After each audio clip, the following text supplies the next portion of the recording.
और आइए अब ब्रेक के बाद देखते हैं कि साल के आखिरी दिन कैसा रहा बाजार का हाल। तो बाजार में उतार चढ़ाव के साथ कारोबार हुआ। निफ्टी 23,644 पर सपाट बंद हुआ तो सेंसेक्स 109 अंक गिरकर 78,139 पर बंद हुआ। वहीं निफ्टी बैंक 92 अंक गिरकर 50,860 पर बंद हुआ। आज दिन भर की हलचल के साथ बाजार के बीते साल भर का हाल बता रही हैं हमारी सहयोगी नेहा आनंद। नेहा, आज तो जानना चाहेंगे, साल का आखिरी दिन है, लेकिन पूरे साल बाजार का क्या हाल रहा जानना चाहेंगे। 31 दिसंबर 2024, जी हां, आज है साल का आखिरी कारोबारी सत्र।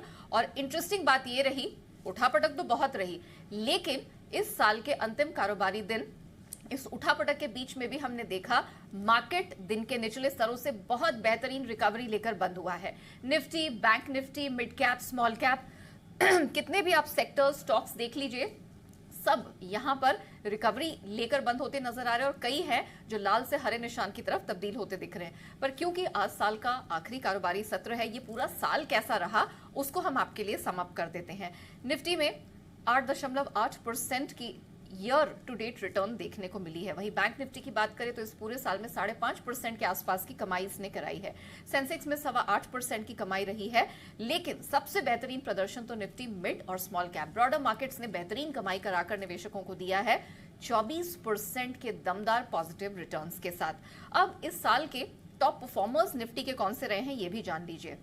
ट्रेंड एफएमसीजी स्पेस का ये दिग्गज 133% की कमाई कराकर विनर साबित हुआ है। एमएनएम में 74%, बीईएल में 60% और भारतीय एयरटेल में 55% के आसपास के रिटर्न्स देखने को मिले हैं। लेकिन इस साल के कुछ लूजर्स भी रहे हैं, यानी कि जहां पर नेगेटिव रिटर्न्स देखने को मिले। इंडसइंड बैंक 40% गिरा है। एशियन पेंट्स की बात करें तो इस साल की शुरुआत से लेकर अब तक 33% की गिरावट देखने को मिली। नेस्ले इंडिया में 18% और टाटा कंज्यूमर प्रोडक्ट्स में 15% की गिरावट दर्ज हुई है।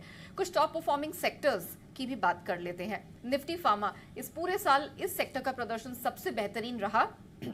40% की कमाई वहां देखने को मिली। रियल्टी में 35%, निफ्टी आईटी का प्रदर्शन भी अच्छा रहा और साथ ही निफ्टी ऑटो, इन दोनों ही स्पेसेस ने या सेक्टर्स ने आप कह सकते हैं 22% के जबरदस्त रिटर्न कमा कर दिए हैं।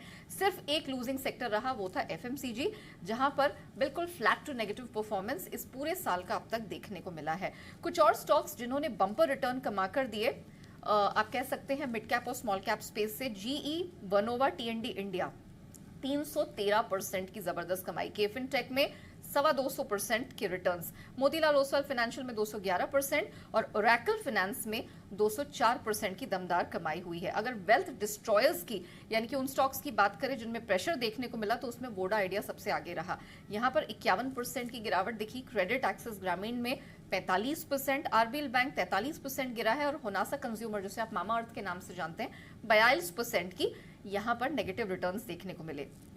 ये साल भी हमने देखा आईपीओस की भरमार रही और फिर हमने देखा इन आईपीओस के या जो ये न्यू एंट्रेंट्स है मार्केट में, इनके आने के बाद जहां कमाई सबसे ज्यादा दिखी उनमें से ज्योति सीएनसी ऑटो सबसे आगे था। 200% से ज्यादा की रिटर्न्स इस स्टॉक ने इस पूरे साल में कमा कर दिए। ईपैक ड्यूरेबल 166% रिटर्न, भारतीय हेक्साकॉम में 80% और ओरिएंट टेक्नोलॉजीज में 60% तक की कमाई हमने इस पूरे साल बनते हुए देखी।